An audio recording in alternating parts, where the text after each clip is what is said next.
Assalamualaikum. Pagi menjelang ke malam. Kita sekarang berada di kueri dia. Kueri ada yang pancing. Waktu sekarang. Kita menangkau-nangkau untuk buat musik.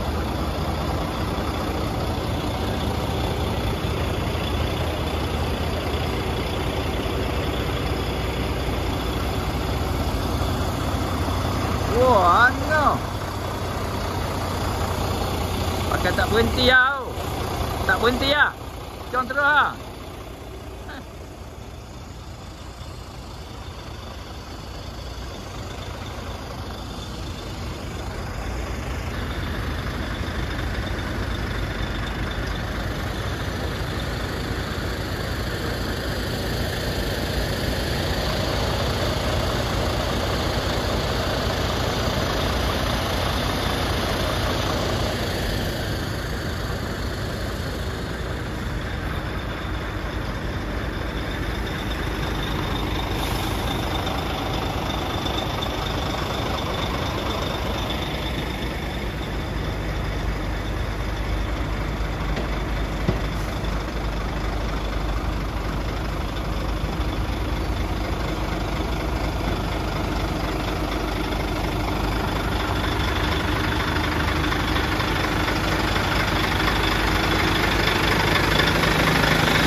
Abuk. Abuk.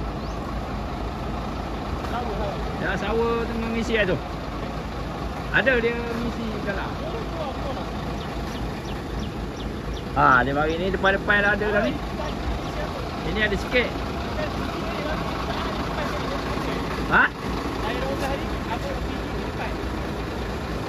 Mungkin hantar. Tahu? Tak keluar lagi ya. Ni? Dia nombor 1. Ya, tunggu sawa tu, sawa nak isi. Dia lah nombor 1 tu. Epo. Udah lepau. Atas ni. Atas ni tak tahu semalam gantung ke. Hantar rompeng ke ataupun ambil yang sana ke main sana ke. Tak lah. Dia jangan ikut dia.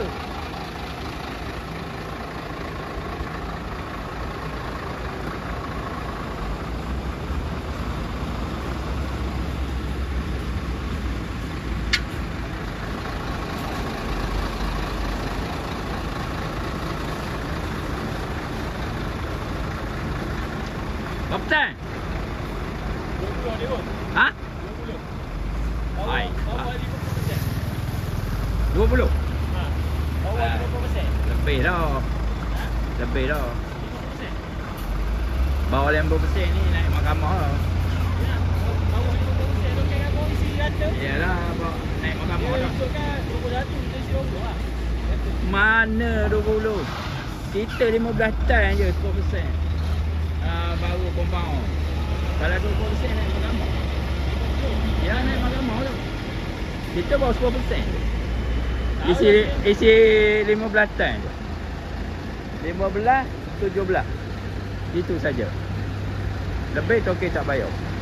Lebih token tak bayar. Sewa naik tak? Sewa mungkin naik kot. Kemungkinan lah sebab dia cakap besar gitu tu. Ya, kita tengok orang tanya update. Ada meeting kan. Dia kalau dia suruh tu mungkin naik lah. Tapi banyak mana kita tak tahu. Naik alhamdulillah.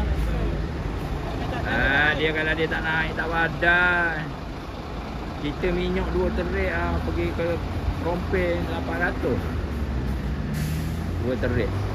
Awak sewa tak naik dia padan duit driver je lagi bayar. Wah, berair tu.